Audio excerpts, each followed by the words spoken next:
ரசாயனம் இவைகளில் சேர்ந்தவைகள் நீண்ட நாட்கள் கெடாமல் இருக்க அவைகளை நன்கு சுத்தி செய்ய வேண்டும். அதாவது மருந்து செய்வதற்குரிய சரக்குகளை தனித்தனியே பொடித்த பின்னர் அதன் அளவுப்படி கலந்து எடுத்த பொடியை பசும்பாலில் இட்டு பிசைந்து எடுத்துக்கொண்டு குலைவான மண் சட்டியின் மேல் சுத்தமான வெள்ளை துணியை வைத்து மூடி பாலில் பிசைந்த சூரணத்தை அதிலிட்டு மற்றொரு சட்டியை அதன் மேல் மூடி சந்து இல்லாதபடி துணி சுற்றி அடுப்பேற்றி வேக வைத்து பால் சுண்ட எரித்த பின்னர் சூரணத்தை எடுத்துலர்த்தி மறுபடியும் பொடியாக்கி சலித்து வைத்து கொண்டு அதையே இலகள் ரசாபனம் இவைகளில் சேர்க்க வேண்டும்.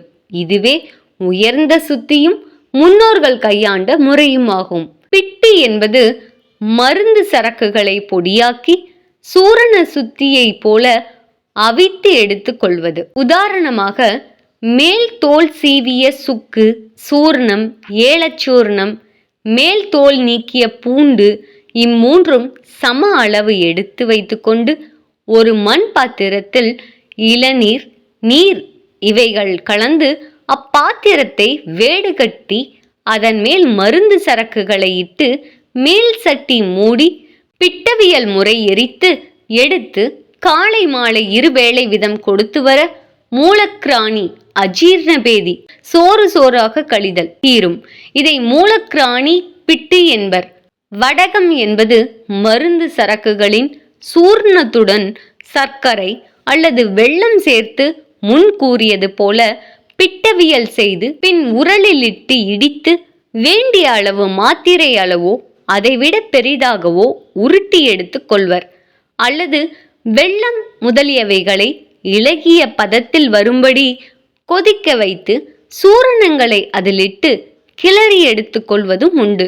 இந்த முறையில் செய்யும்போது லேகியம் போல இலகிய பதமாக இல்லாமல் 2 விரல்களால் தொட்டு பிரிக்க தாமதமாக பிரிக்கும் அளவுக்கு கெட்டியாக இருத்தல் வேண்டும். சிலர் குடிநீர், சாறு வகைகள், சூர்ணம், பற்பம் இவைகளை கலந்து கல்வத்திலிட்டு விரல்களில் ஒட்டாத அளவு கெட்டியாக அரைத்து உருட்டுவதும் உண்டு. உதாரணமாக இஞ்சி வடகத்திற்கு இஞ்சி 240 கிராம், சுக்கு, மிளகு, திப்பிலி, உப்பு, மல்லி, ஓமம், கடுக்காய் தோல், லவங்கம் வகைக்கு 30 கிராம் எடுத்து இவைகளை 15 கிராம் நெய் விட்டு பொன் வறுவலாக வறுத்து பொடித்து 150 மில்லி தயிரில் நன்கரைத்து 1 கிராம் அளவுக்கு குறையாத மாத்திரைகளாக்கி தினசரி 3 வேளை நீருடன் கொடுக்க மாந்தம், நெஞ்சுவலி முதலியன தீரும். வெண்ணெய். வெண்ணெய் என்பது தேவையான சரக்குகளை பொடி செய்து அதன் எடைக்கு 2 பங்கு பசுவின் நெய் சேர்த்து வைத்துக் கொள்வது. 35 கிராம் வெள்ளை குங்குளியத்தை பொடித்து 70 கிராம் நெய் கலந்து அடுப்பில் ஏற்றி 2ம் உறவான பின் அதனை நீர் நிரம்பிய பாத்திரத்தில் கொட்டி தயிர் கடைவது போல மத்தால் கடைய தண்ணீரில் வெண்ணெய் மிதக்கும். அதனை எடுத்து வாயகன்ற பாத்திரத்தில் வைத்துக்கொண்டு 36 கிராம் வரை தினசரி 2 வேளை கொடுத்து வர மேகரணம், பிரமேகம், காசம், சீல்பிடிப்பு நீங்கும். இதனை தீப்புண், கொப்புளம் இவைகளுக்கு மேல் பூச்சாகவும் பயன்படுத்தலாம். மணப்பாகு.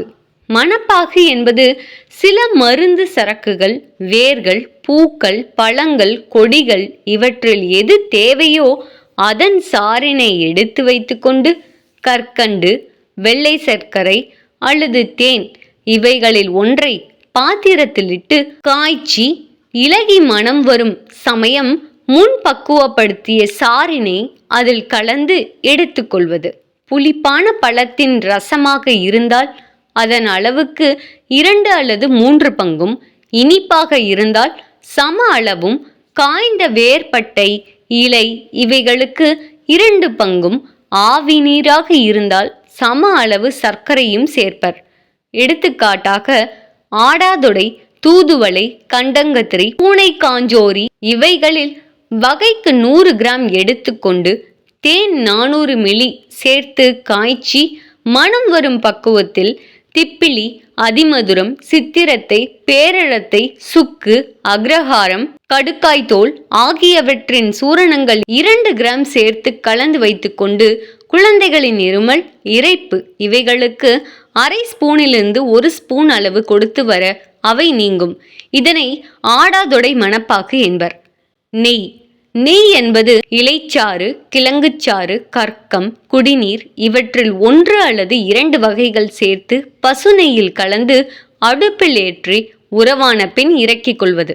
எடுத்துக்காட்டாக தூதுவளை, முசுமுசுக்கை, சிறுகீரை, ஆடாதொடை, மணத்தக்காளி, அமுக்குரா கிழங்கு, மிளகரணை இவைகளின் வேர் வகைக்கு 200 கிராம் எடுத்து இடித்து 10 லிட்டர் நீரிலிட்டு 1 லிட்டராக சுருக்கி வடிகட்டி பின்னர் அதனுடன் 1 கிலோ பசு நெய் விட்டு காய்ச்சி 500 கிராம் பொடித்த கற்கண்டும் சேர்த்து பக்குவத்தில் இறக்கி வைத்து கொண்டு தினசரி 2 வேளை 1 ஸ்பூன் வீதம் கொடுத்து வர கைகால் எரிச்சல், கபரோகங்கள், புகைந்து புகைந்து கோலையின்றி வரும் இருமல், காசம், ஈலை இவைகள் நீங்கும். இதனை தூதுவளை நெய் என்பர். லேகியம் தேவையான குடிநீர் வகை, சாறு இவைகளை வேண்டிய அளவு சர்க்கரை சேர்த்து அடுப்பேற்றி சிறு தீயாக எரித்து சாறு சுண்டி மனம் வரும் சமயம் தயாராக வைத்துள்ள சரக்கு பொடிகளை அதில் தூவி தேனை முன்னரும் நெய்யை பின்னரும் சேர்த்து கொள்வது அல்லது சர்க்கரையை பாத்திரத்தில் இட்டு நீர் பசும்பால் விட்டு மனம் வரும் சமயம் தேனை விட்டு சரக்கு பொடிகளை தூவி கிளறி தேன், நெய் விட்டு பக்குவத்தில் எடுத்துக்கொள்வதாகும். உதாரணத்திற்கு நன்கு உலர்ந்த நரம்பு நீக்கிய இன்பூரல் வேர்பட்டை 750 கிராம், சாதிக்காய், சாதிப்பத்திரி, வால்மிளகு, லவங்கப்பட்டை, ஏலக்காய் இவைகள் வகைக்கு 28 கிராம், நிலப்பனங்கிழங்கு 100 கிராம் எடுத்து சூர்ணித்து வைத்துக்கொண்டு 4 கிலோ பனை வெல்லத்தை 2 லிட்டர் பசும்பாலில் கரைத்து வடிகட்டி காய்ச்சி பதத்தில் சூரணங்களை கலந்து 5.5 கிலோ நெய் சேர்த்து வைத்துக்கொண்டு தினசரி 2 வேளை 6 - 12 கிராம் கொடுத்து வர இரத்த பித்தம், இருமல் இவைகள் தீரும். இதனை இன்பூரல் லேகியம் என்பர். ரசாயனம் ரசாயனம் என்பது சரக்குகளின் சூர்ணம், சர்க்கரை, நெய் இவைகள் முறைப்படியான அளவில் சேர்த்து பிசைந்து எடுத்து வைத்துக் கொள்வது. சில நேரங்களில் குழம்பு போல செய்வதும் உண்டு. உதாரணமாக அமுக்குரா கிழங்கு 74 கிராம், பரங்கி சக்கை 30 கிராம், திரிக்கடுகு 45 கிராம், கடுக்காய், நெல்லிக்காய், தாண்டிக்காய், வாய் விளங்கம், ஏலம், லவங்கம், சந்தனம், கடலை பருப்பு, சேராங்கொட்டை, கொடிவேலி, வேர் இவைகள் வகைக்கு 15 கிராம் எடுத்து சூர்ணித்து சுத்தி செய்த கந்தகம் 150 கிராமை சூர்ணித்து கொண்டு நாட்டு சர்க்கரை 400 கிராம், தேன் 200 கிராம், நெய் 20 கிராம் எடுத்துக்கொண்டு சூரண சரக்குகளை சேர்த்து அரைத்து கொள்வதாகும். இதனை 6 - 12 கிராம் தினசரி 2 வேளை கொடுத்து வர மேக நீர், தோல் நோய்கள், வெள்ளை, வெண்குட்டம் இவைகள் தீரும். இதனை கந்தக ரசாயனம் என்பர். எண்ணெய் எண்ணெய் என்பது விதை, கொடி, பட்டை, கிழங்கு, விலங்குகளின் பால் முதலிய எல்லா பொருட்களிலும் உள்ள நெய் பொருள் நெய் எண்ணெய் எனப்படுகிறது. இதில் பல வகைகள் உண்டு. அவற்றை இனி காண்போம்.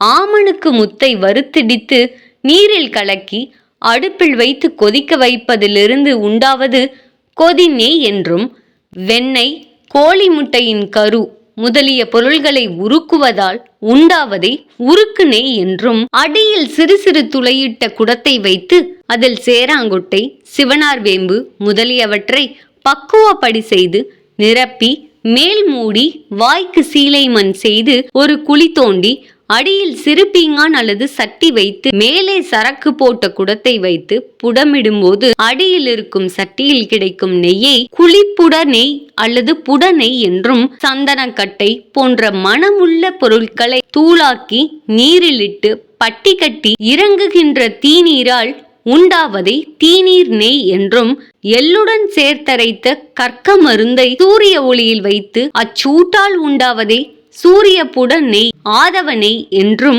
மரத்தில் வெட்டப்படும் இடத்திலிருந்து உண்டாகும் நெய்யை மர நெய் என்றும் கூறுவர்.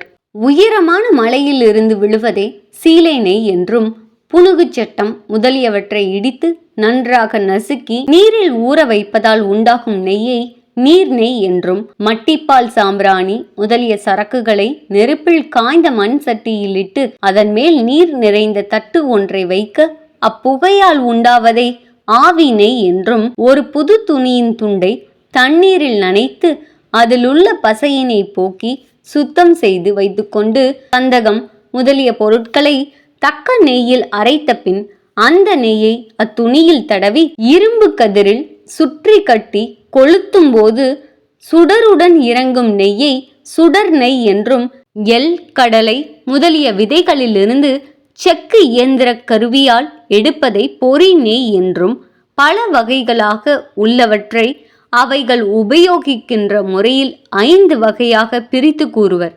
தலைக்கு இடுகின்ற எண்ணெயை முடி நெய் என்றும், உள்ளுக்கு குடிக்கும் எண்ணெயை குடி நெய் என்றும், தோல் மீது தடவி பிடிக்கின்ற நெய்யை பிடி நெய் என்றும், உடலில் உள்ள 9 துவாரங்களில் செலுத்துகிற நெய்யை தோலை நெய் என்றும், புரைகளின் வழியாக இரத்தம் சீல் இவைகளை ஒழுகச் செய்யும் நெய்யை கெட்ட ரணங்களுக்கு இடும் நெய்யை சிலை நெய் என்றும் வெவ்வேறு வகைகளாக வேறுபடுத்தி கூறுவர். எண்ணெய் தயாரிக்க எண்ணெய், குடிநீர், பால், சிறு சாறுகள், சூரணங்கள் முதலிய சரக்குகளை ஒரு பாத்திரத்தில் இட்டு காய்ச்சி நீர் ஆவியாகும் வரை கொதிக்க வைத்து பதத்தில் இறக்கி வடித்து எடுப்பர். சந்தனம், குங்குமப்பூ, கற்பூரம் போன்ற நறுமண பொருட்களை அடுப்பிலிருந்து இறக்கிய பின்னரே சேர்ப்பது வழக்கம்.